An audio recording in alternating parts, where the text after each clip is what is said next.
Good morning to the listeners, viewers on the World Wide Web, on YouTube, Facebook, all the social media platforms.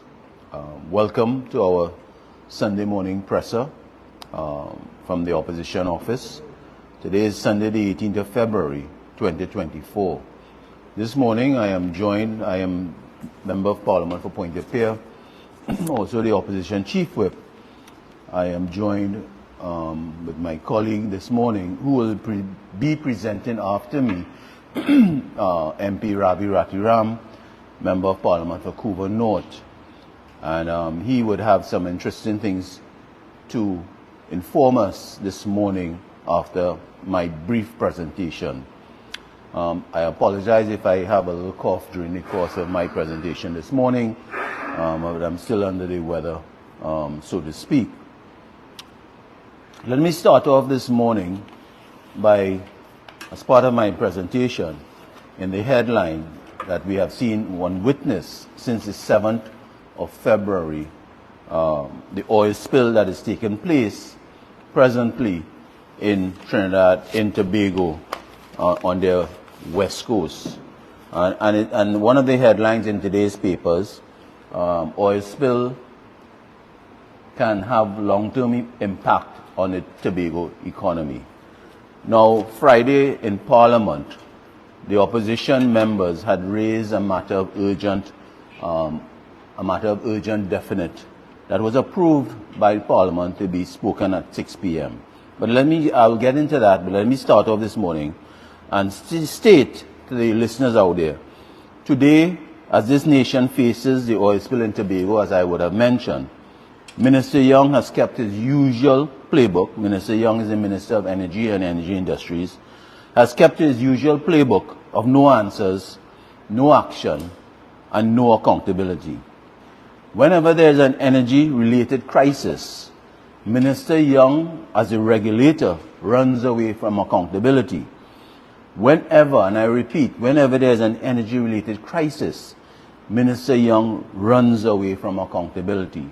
And we have had so many different crises in the past. For example, the Nikon explosion that took place in Pointe-a-Pierre and Marabella.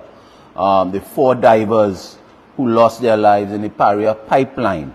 We had a death of Mr. Alain Ramkisoon on the Nikon compound last year.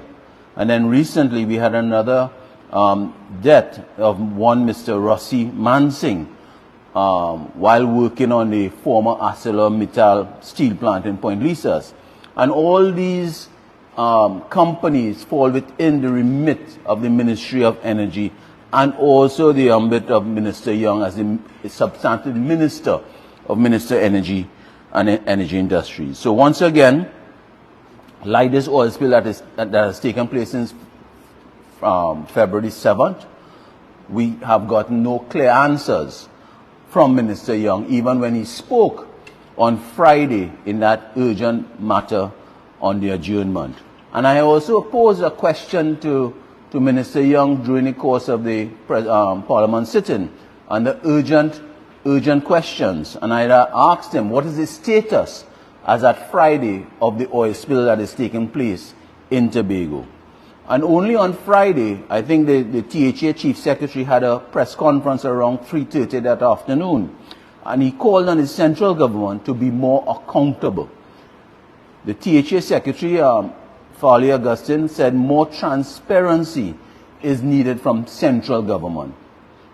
At Friday's sitting of Parliament, the opposition exposed this government, and more so the Minister of Energy's lack of political will, his lack of determination, and more so his total disregard to be honest to the population on what has caused this crisis when we debated on our definite urgent matter of public importance on this oil spill on Friday. The Minister of Energy stood there accusing, as usual, accusing the opposition of being ignorant and having a lack of understanding when he stood in Parliament on Friday to tell us that this vessel probably, I want to repeat it, these are his words, when he told us in Parliament, Minister Young, that this vessel probably overturned in international waters and then floated into Tobago waters. So after 10 days or more, now I think it's about 12 days. So after about 12 days, a minister who boasts about knowing all, and remember he's a Gary Sobers, has no clear idea up to now on the real cause or location of this accident. The Minister of Energy, who wants to accuse the opposition of lacking understanding, told the Parliament that agencies were helping to trace the owner of the vessel. If such exists, now I want to repeat that. Minister Young told us on Friday that his agencies were helping to trace the owner of the vessel, and he said, if such exists. But were able to, and he was able to ascertain, he told us that in Parliament, he told us in Parliament that the vessel was carrying bunker sea fuel on its way to Guyana, having stopped off in Aruba. So I want to pause there. I want to repeat what I just said. On Friday in Parliament, when Minister Young was debating in the urgent matter of public importance on this oil spill, in his 15-minute presentation, he told us in Parliament that he's aware of where the vessels came from. They came and where they were going. They came from Aruba and they were going to Guyana. These were his words in Parliament. So I asked Minister Young this morning, and I also asked him on Friday, who are you really trying to fool? So Minister Young figured out what the vessel was carrying. He figured out where the vessel was going. He said Guyana. But he isn't sure if the vessel has an owner. So this is some sort of magical stray vessel with no owner. Does Minister Young and the government really know who are the owners and just trying to protect the owners of this vessel? Is it that the owner of this vessel is linked to some energy deals in Trinidad and Tobago, either within Paria or Heritage? Is it that is some part of distribution chain associated with these companies? We in Trinidad sell fuel, we buy fuel. So could the Minister of Energy categorically say for sure that this vessel had zero dealings with any energy entities in our country? They have people with bunkering licenses in this country, and some of them who own these bunkering licenses are lawyers.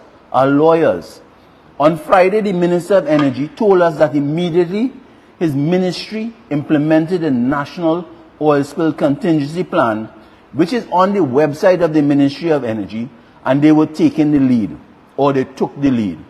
But that is the furthest from the truth, because in the past days, beyond a few picture ops of the minister in Tobago, it has been the THA bearing the burden of this crisis.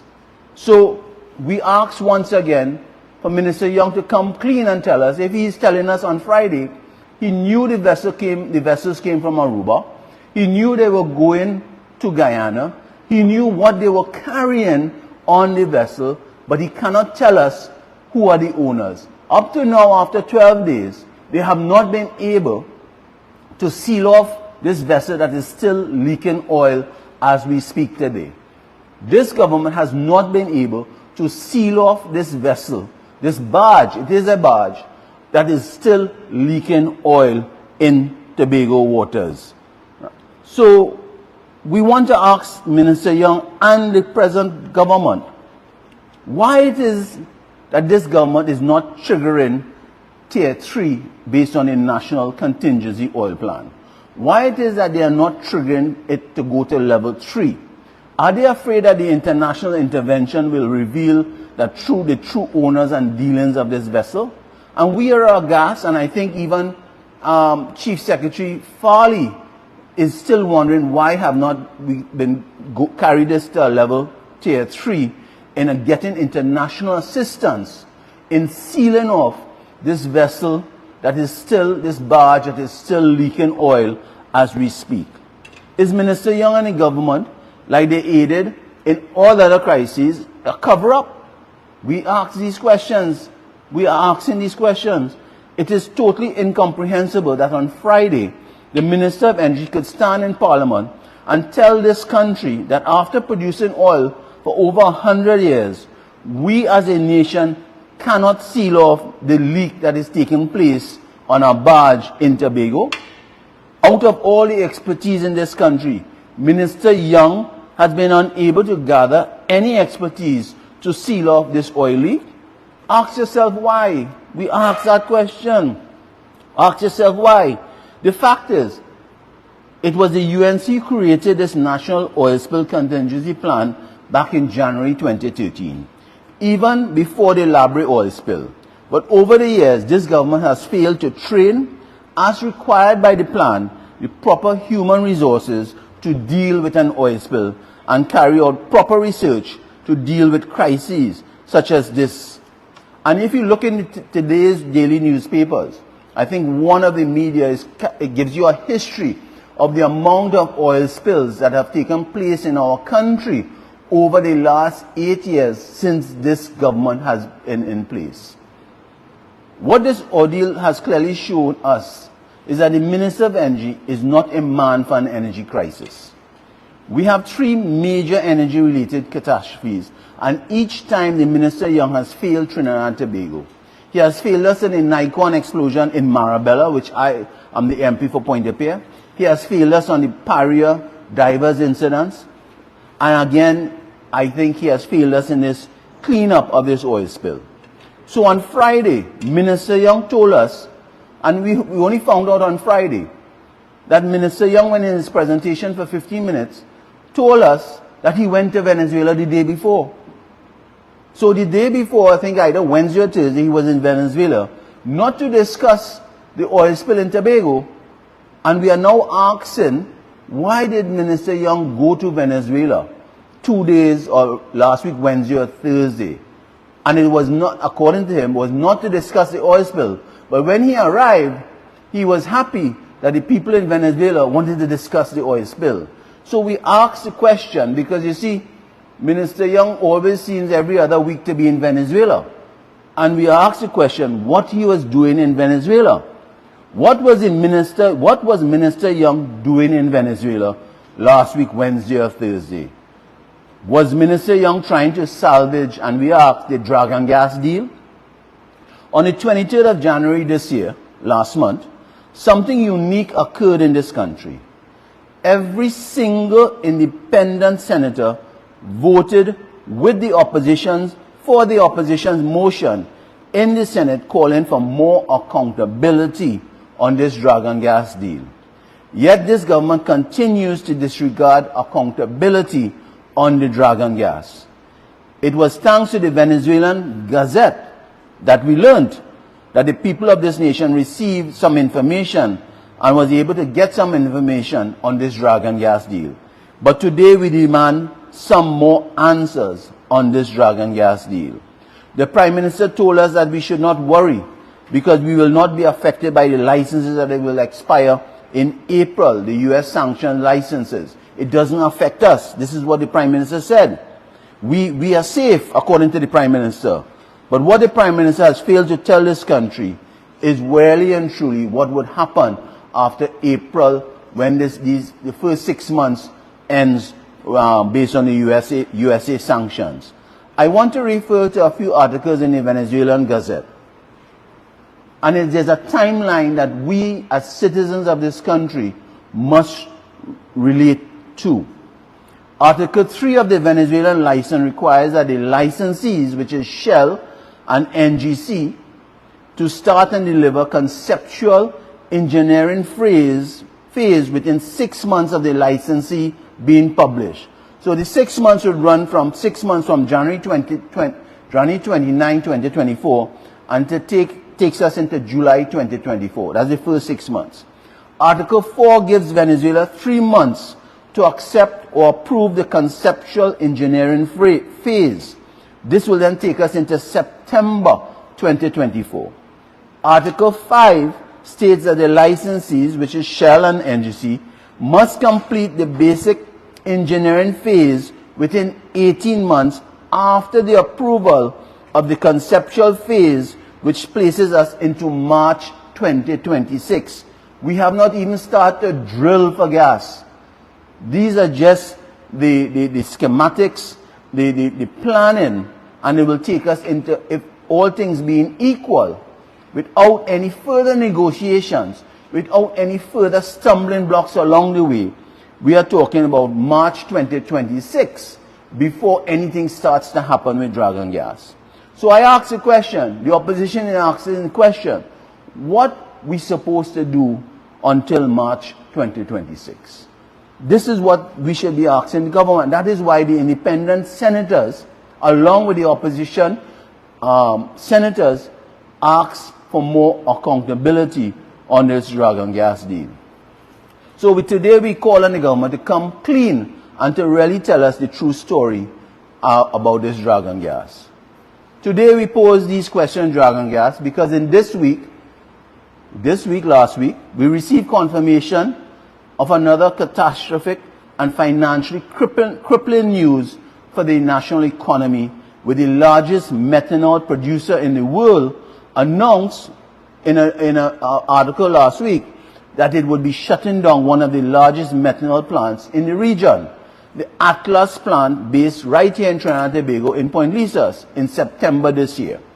The decision is confirmation that the downstream sector under Minister Young and this government has all but collapsed. This is confirmation that our energy sector is still in trouble and collapsing despite all the old talk by this government that they have stabilized the energy sector. What does this mean for the people of Trinidad and Tobago? It means that our national revenue, our tax revenue and foreign exchange will be reduced significantly as our methanol production is reduced by at least 1 million tons per year. And I just want to draw some information that came out, I think, this week on Friday. The latest economic bulletin by the Central Bank of Trinidad and Tobago, January 2024. And I asked the media to look at it. And when you look at some of the numbers in the energy sector, everything has fallen. The energy sector production fell in the third quarter of 2023. And I just want to read out a few numbers. Crude oil production fell by 9.1%. Natural gas production fell by 10.8%. Ammonia fell by 15.5%. Methanol fell by 3%. Exploration of oil and gas fell by 6.1%. These are not the opposition numbers. This is the latest economic bulletin by Central Bank of Trinidad and Tobago, January 2024. And it has an impact on our natural gas and our downstreamers in the Point Lisas industrial estate. So, ladies and gentlemen, when you look at what is happening in our country based on low production of natural oil and gas, our downstreamers, the plants are not operating at 100% capacity. I think most of the plants, because of the lack of gas in the Point Lisas industrial estate, operate somewhere between about 60% capacity, and it impacts our foreign exchange, it impacts our revenue. Now, something is interesting on our order paper in Parliament on Friday. There is a motion that will be brought by the Minister of Finance. And basically, the Minister of Finance, and we are not spreading gloom and doom, it's right on the order paper in Parliament, and it's a motion brought by the Minister of Finance, which will be debated I would assume, in the coming weeks. And basically what that motion says by the Minister of Finance, the Minister of Finance has placed a motion to increase the development borrowing limit in our country by an additional $10 billion. $10 billion. So what Minister of Finance in a nutshell is coming to ask, to have some fat, some leeway to be able to borrow up to a maximum further $10 billion in this country. $10 billion. And if we just read a budget back in October 2023 for the financial year 2024. And when you read, if one remembers that debate, Minister of Finance and the government was saying everything is nice, revenues are up, you know, our deficits are coming down. And now you see on the order paper a motion where the Minister of Finance is coming to ask to be able to borrow a further $10 billion in our country. And I am sure our opposition leader will have much more to say on these borrowings that has been only astronomical and keep rising year upon year, even against all the stories that the Minister of Finance has said everything is nice in our country. So we ask, what is really happening that the Minister of Finance needs to borrow a further $10 billion in our country? So the Minister of Finance is aware that maybe, and we ask, maybe there's a massive revenue shortfall that is taking place in our country. Because there are certain things that the Minister of Finance was supposed to bring to our Parliament before, like closing off the books and really having a better understanding of what is the true deficit of the financial year of ending in 2023. And to date, we really have not had a clear picture of what that deficit is. So, and I just want to say that because of the Methanex plant being shut down, there are certain things that has happened in our country over the last 8 years. And I just want to put that to the listeners and the viewers out there.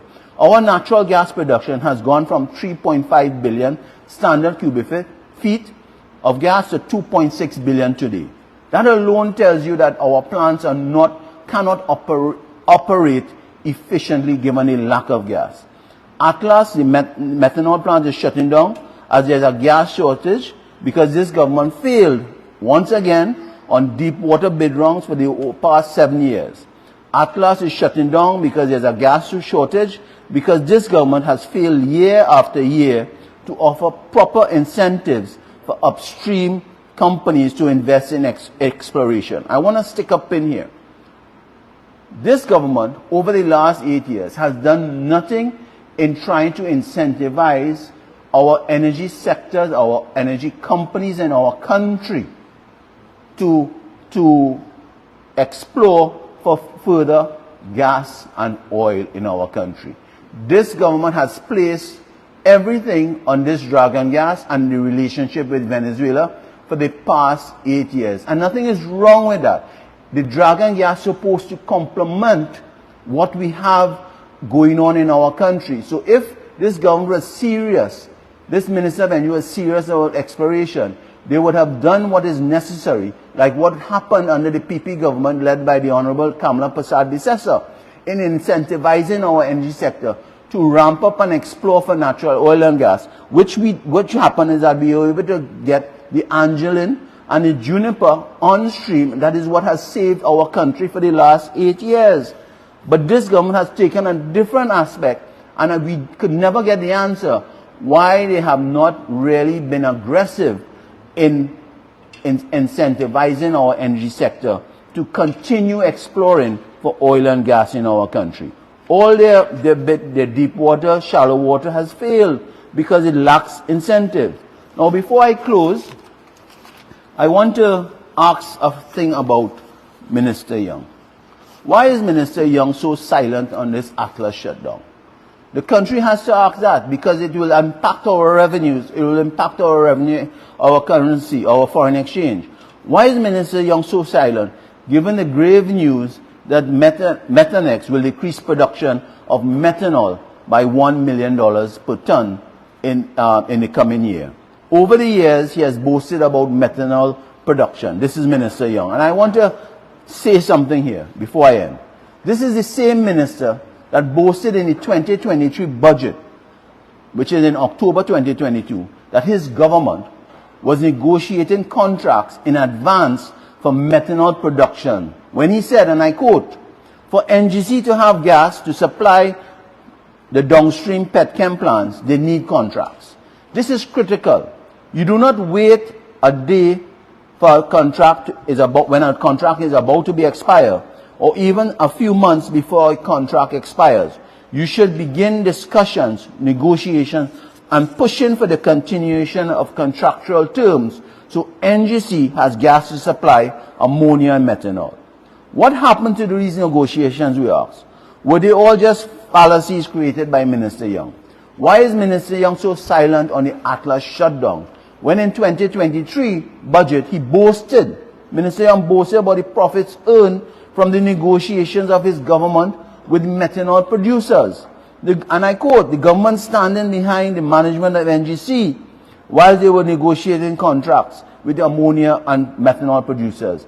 I am pleased to report to the people of Trinidad and Tobago, this is Minister Young's statement. It means that as ammonia and methanol prices went up, they too have gotten the benefit of those high prices at NGC, as NGC has declared phenomenal profits in the last 2 years as a single result of the government standing firm with the fortitude and being very, very convinced that we are doing what is right for the people of Trinidad and Tobago. This is a statement by Minister Young. Is it that these negotiations with methanol producers 2 years ago were just temporary, but Minister Young gave this country a false sense of hope? Back in 2022, in the mid-year review, Minister Young was buffing me and saying, I don't know what we speak about. 2 years later, today, we have been vindicated for highlighting that the increase in the revenue earned was not due to increased production, but rather high global prices. And there was always a risk to our production with our gas shortage.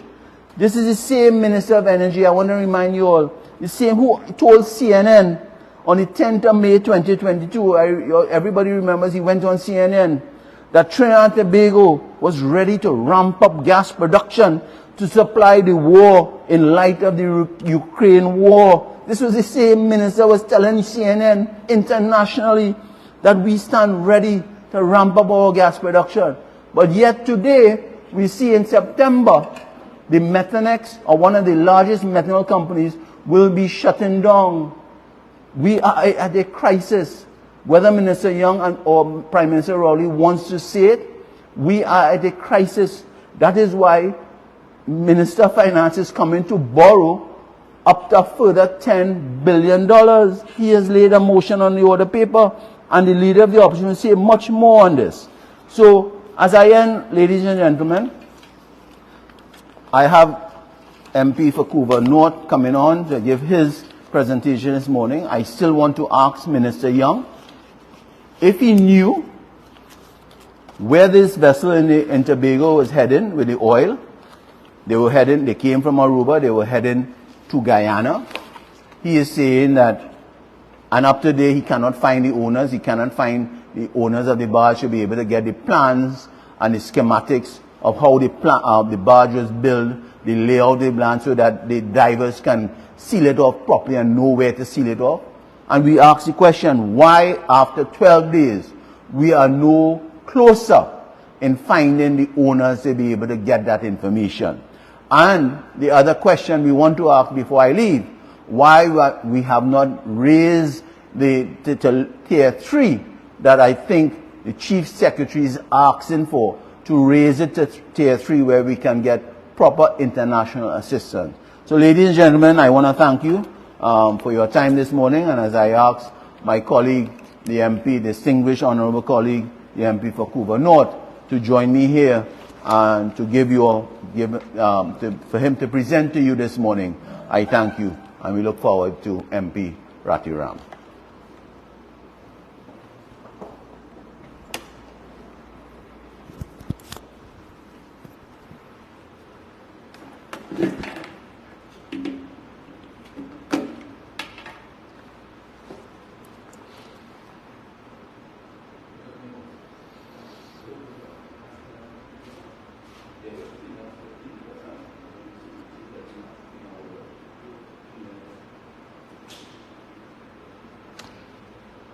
Thank you most kindly.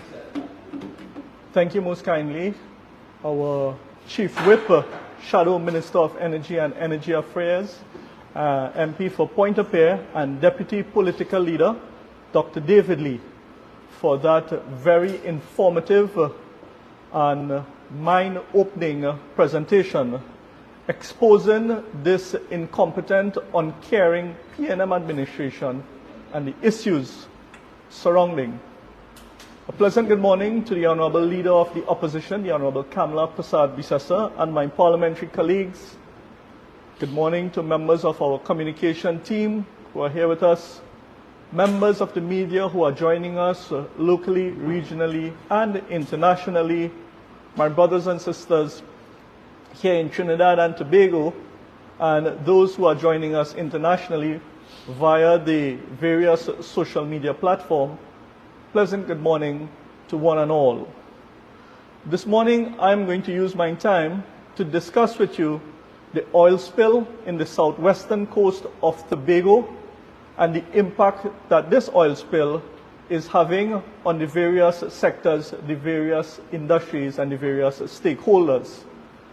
Brothers and sisters, today being 12 days after a vessel had run aground and overturned off the coast of Cove with hydrocarbons spilling into the ocean, and this government doing absolutely nothing to stop that spill, is a testimony of their incompetence, a clear dereliction of duty, and an indication that they have totally expired their usefulness, if ever they had any. To attempt to fool the population once more of this ghost ship, this Gulf Stream, and trying to foist upon the population that they don't know and hiding from the population, it really leaves us to wonder, how do they think about the citizens of this country? Do they think the citizens are foolish that are going to believe this stupid rhetoric that they are attempting to peddle, when they know for a fact that there was a tugboat associated with this Gulf Stream by the name of the Solo Creed, and the radar system, the national surveillance system, the radar system, clearly picked up information on these vessels. They want to push an agenda for the population to swallow, that they have no idea who the ship belongs to, where the ship comes from, etc. Well, I want to ask the government, who are they really trying to protect? What it is that this government have to hide? This government, according to the Chief Secretary of the Tobago House of Assembly, this government has to be more transparent and more accountable to the citizens of Trinidad and Tobago. Chief Secretary made a statement to the media on Thursday, the 8th of February, and this was reported in the Newsday newspaper just one day after the vessel was found. And the headline of that article stated, "Tobago may need international help after oil spill." I want to go into the article. The THA Secretary, Farley Augustine, says, "There is a strong possibility Tobago may need international assistance to address the environmental fallout from an oil spill caused by a boat found overturned on Wednesday in the sea about 200 meters off the coast of the Cove Eco-Industrial Park." That article continues where Chief Secretary, addressing a news conference on Thursday at Scarborough Lay-by, Augustine acknowledged that fishermen, beachgoers, and islands tourism sector will be severely affected by the oil spill. He told reporters the situation was grim, and he's quoted here, "We have at this time the threat level elevated at Tier 2, but we anticipate that in the coming hours it may very well be elevated to Tier 3, Augustine said. In the Parliament on Friday, the Honourable Prime Minister indicated that they have activated the 2013 National Oil Spill Contingency Plan, which of course was developed by the People's Partnership under the leadership of the Honourable Kamala Prasad Bisesa by our former Minister of Energy, the Honourable Kevin Ramnarine. And I want to take a moment to make reference to something that was put out in the public space by the Honourable Kevin Ramnarine. This states from Kevin, 11 years ago, I triggered the National Oil Spill Response to Tier 3, and within 24 hours, a cargo plane from OSRL landed with equipment to combat the spill. With oil spills, especially in the open seas, you have to respond fast. This is arguably a much larger spill than 2013's spill. The Gulf Stream is still leaking, and we still don't know the quantity of liquid hydrocarbon inside it. It is going a week now that it is leaking. And I thank Honourable Kevin Ramnarine for his contribution and his contribution to the energy sector during that period. The Prime Minister making reference to this National Oil Spill Contingency Plan, where the plan clearly outlines the different categorization of oil spill levels of the different tiers and the corresponding responses that are required. So folks, I want to share with you from the National Oil Spill Contingency Plan where a Tier 2 and Tier 3 are defined. Tier 2 spill are small or medium-sized spill where significant impacts are possible and area or national support for adequate spill response is required. Let me repeat that for you. Tier 2 spills are small or medium-sized spills where significant impacts are possible and area or national support for adequate spill response is required.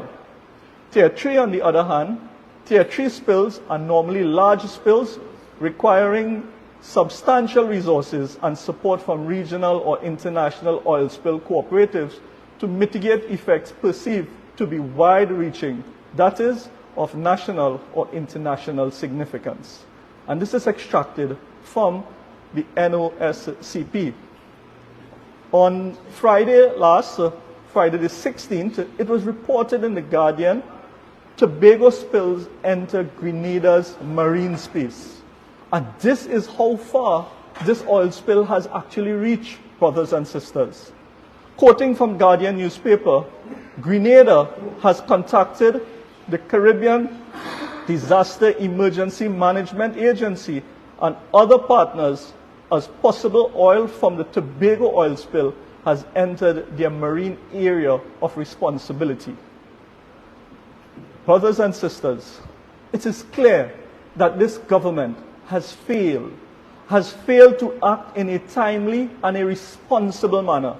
They have failed to recognize this is clearly a Tier 3 disaster, and they have failed to invite the international agencies to provide the necessary assistance and to treat this matter as a matter of urgency.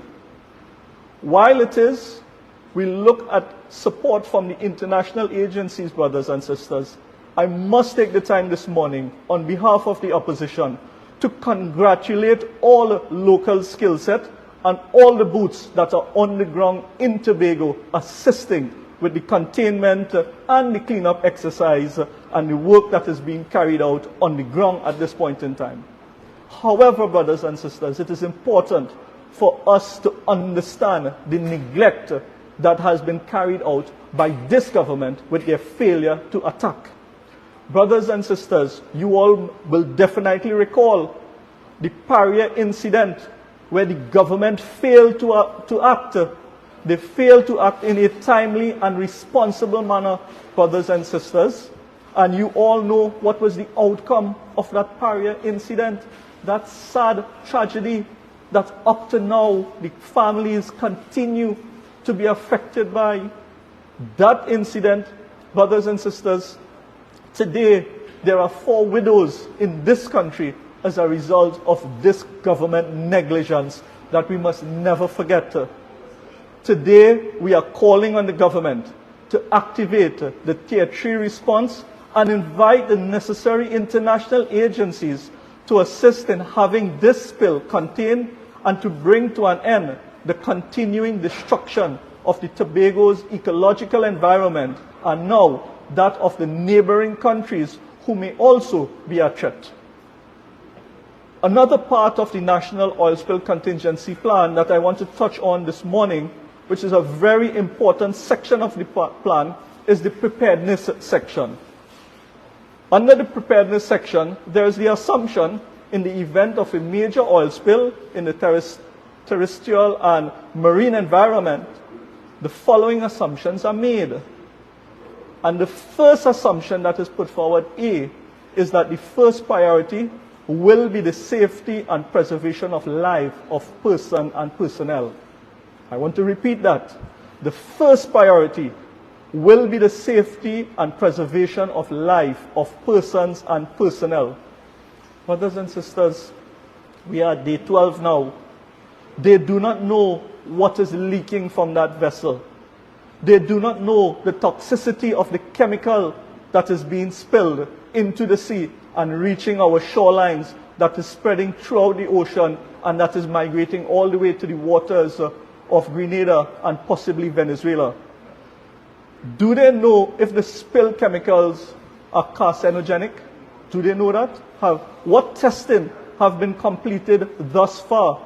And what are the results of those tests? Why is this not being made public?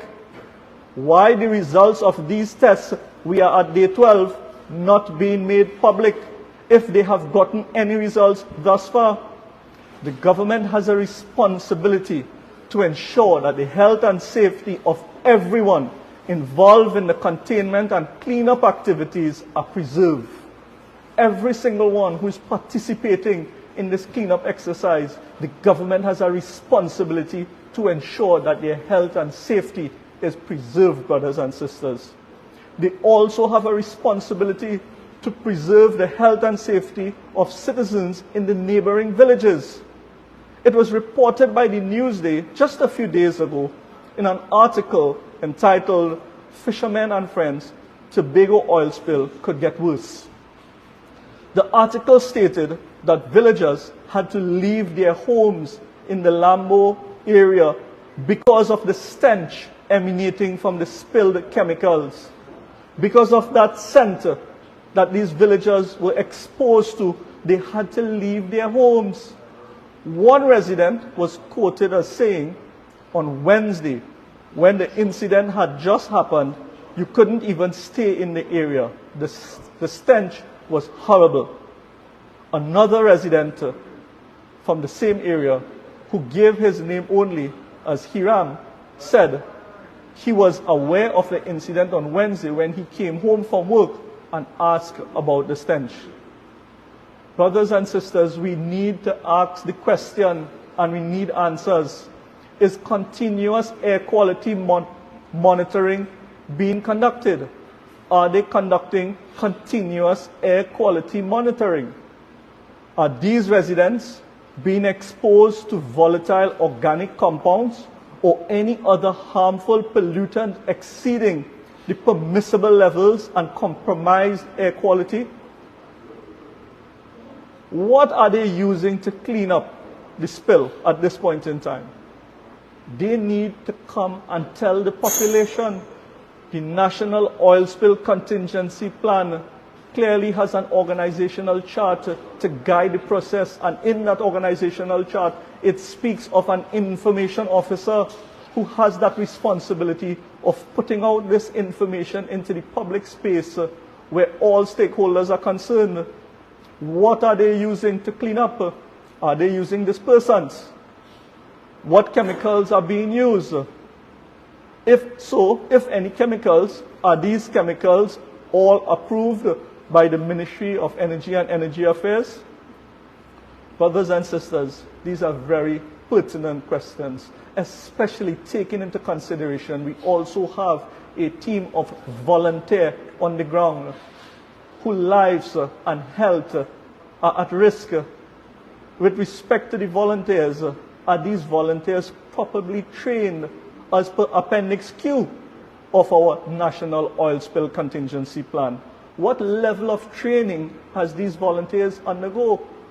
Because there's a simple volunteer form that one can fill out going on the TEMA website.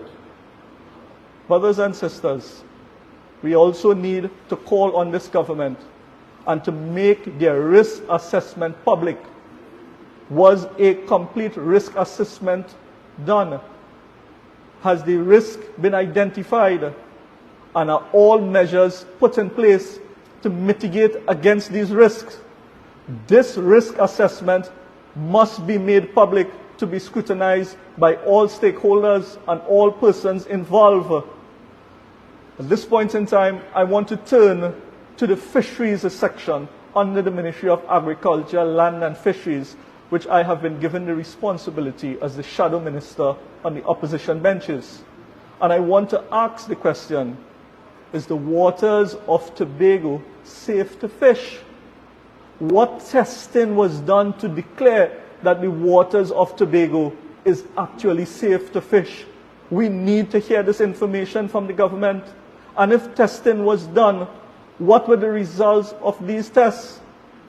Testing not only of where the spill occur and where the drift occur, but testing of surrounding waters need to be carried out as well to determine if it has been contaminated in any form beyond the obvious visible hydrocarbon. You see, brothers and sisters, contamination in an oil spill is not only what can be visibly seen through staining, but crude oil is made up of hydrocarbon and other compounds. So it can have chemicals in the waters that are not visible. So it has to be tested, brothers and sisters. The testing has to take place. In addition to that, the seafood that is being sold in Tobago, are these seafood being tested? Where is Food and Drug? Are they part of the system that is conducting the tests and putting out notices out there that the seafood in Tobago are safe to consume? At this point in time, we are at a very important venture. We are at a very important period in the Christian calendar. We are observing the Lenten season. At this point in time, during that Lenten season, people utilize seafood for their source of protein. They avoid meat and they utilize seafood during the Lenten season. We saw newspaper clippings where the fisher folk indicated that the price of a fish would most likely be increasing during this period because there is definitely going to be a shortage in supply of the seafood. The fisher folks have been grounded. Vessels from Scarborough to Blackrock have been grounded by the Cove, Rockley Bay, Lambo. All these fisher folks across that region, across that area in Tobago cannot ply their trade, cannot go out and earn a living, earn an income to put food for their families on their table. What is this government doing at this point in time to show compassion for these families? What this government is doing at this point in time to take care? There is absolutely no communication whatsoever coming from the Ministry of Agriculture, Land and Fisheries. And I call upon Haji Senator the Honorable Kazim Hussein to break your silence and come forward and speak out and say what it is that you are going to do to help and to assist these fisher folks. This government clearly lacks empathy. We saw that we needed an inquiry, a commission of inquiry into that Paria tragedy for they to hear for themselves that there is a humanitarian side to the natural disaster. There is a humanitarian side, that there should be some kind of compassionate grant in place.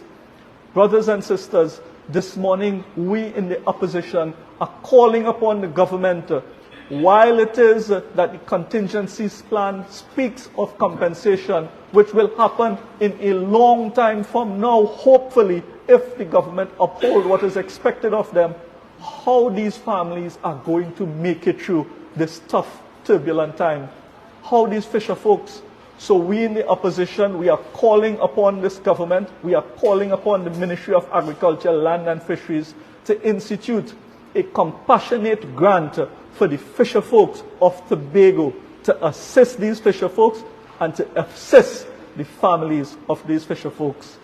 Clearly, brothers and sisters, this government have not learned from the Paria incident. All we have seen coming out of it from the government side is the Prime Minister going to Tobago for photo ops, posing for pictures in Tobago, and absolutely nothing different. The Chief Secretary and the THA continues to pilot, continues to spearhead, continues to do what it is they are doing there, and central government fail to provide that national security information on these vessels, who are the owners of these vessels, where really these vessels came from and were going, etc. This Prime Minister has shown total lack of consideration, care and compassion to the people of Tobago, brothers and sisters, and he must be called out on it. It must not be left untold. The story must be told, brothers and sisters, by all the citizens of Trinidad and of Tobago. It is imperative that the government take swift and comprehensive action to contain the spill, mitigate its impact, and provide support to those whose lives and businesses have been upended. Brothers and sisters, it is time for the government to prioritize the preservation of our environment and the well-being of our fishing community. Hence, I call upon the government once more to take immediate and decisive steps to address this crisis and ensure that those affected receive the support that they desperately need, brothers and sisters.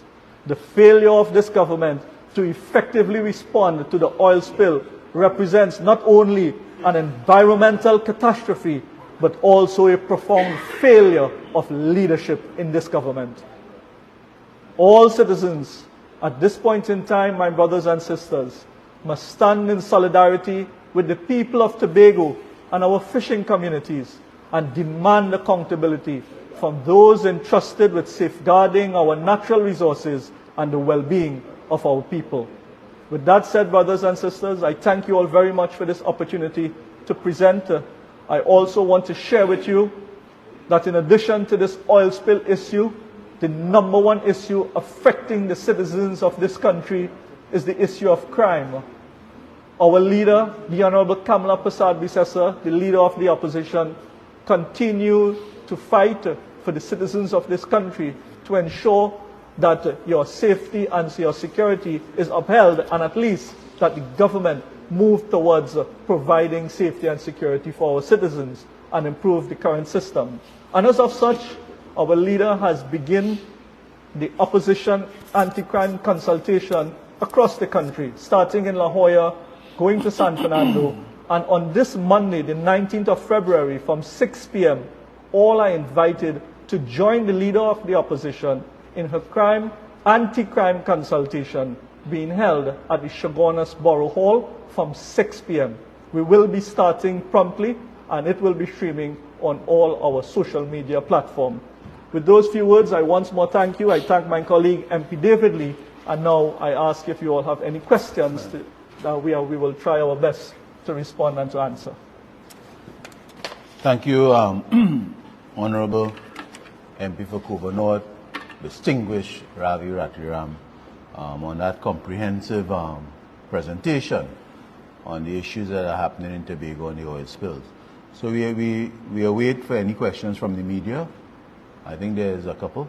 Yeah, I have one question for MP Lee, and that is with regard to the item on the order paper. You had mentioned that the Minister of Finance put for an increase in $10 billion in the borrowing limit. Was there any indication from the Minister why he put that, or is it the case, as you have made, that this is in anticipation of declining revenues from the collapsing energy sector? Well, first of all, that motion that came on the order paper, it appeared on the last order paper. And it really tells a story that there, in our view, based on that motion where the Minister of Finance is asking for an additional $10 billion, it paints a picture that the revenues that the Minister would have expected from the oil sector, especially the petrochemical downstreamers, the revenues are not there to fulfill what he had promised in his budget. Now, what is strange also,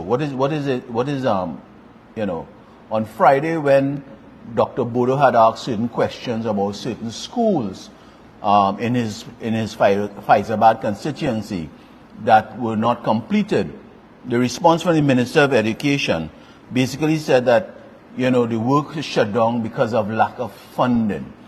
Now, these are schools that were shut down and not completed, or no work is being done because of lack of funding.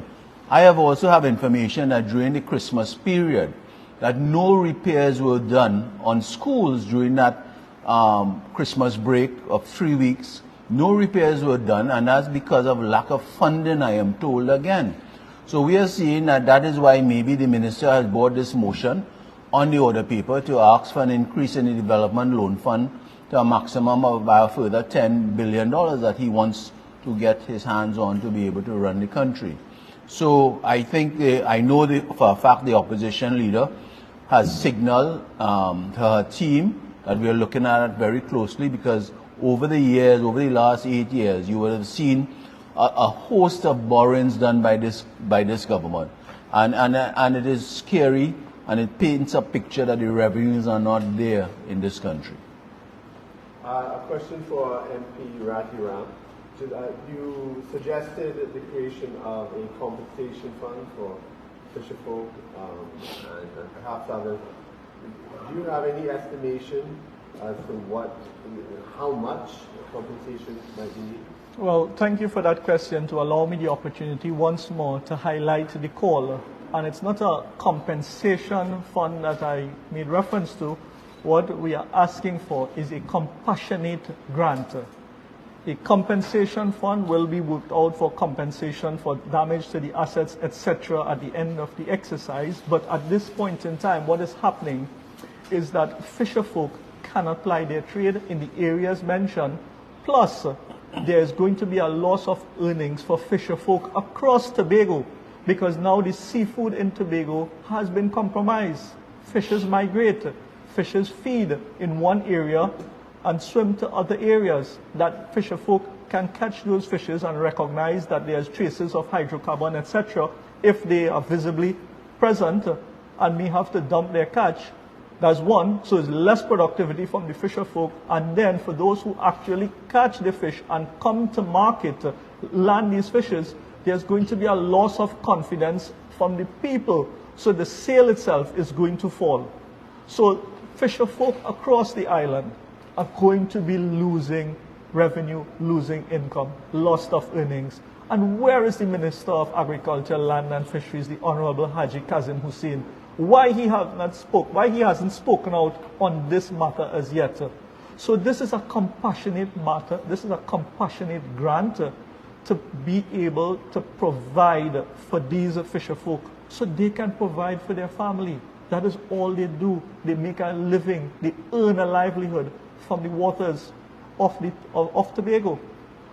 If nothing is done, what is going to happen? So thank you very much for that question, and I do hope that we do get some positive response from the Minister. And I also have a follow-up question. When you were speaking about the possible contamination of seafood and testing needing to be done, are you aware at all of the capacity of our relevant institutions to be testing the seafood? Well, one thing I can tell you is here in Trinidad and Tobago, we have a lot of resource with our public servants out there. We have great resource. We have solid institutions. What we are lacking in this country is leadership and the management of these resources. I am certain if food and drug is to be deployed, if it is that we are to use Kariri, we are to use different labs in the region to have these things tested, it can be done. But the question is it being done at this point in time? We have not heard a single report that testing is being done and that the seafood that is being sold at XYZ location are safe to consume. So now naturally there's going to be again a loss of confidence in the entire fisheries sector in Tobago, and some level of compassion needs to be demonstrated. Okay, thank you, MP Ravi, Ratiram.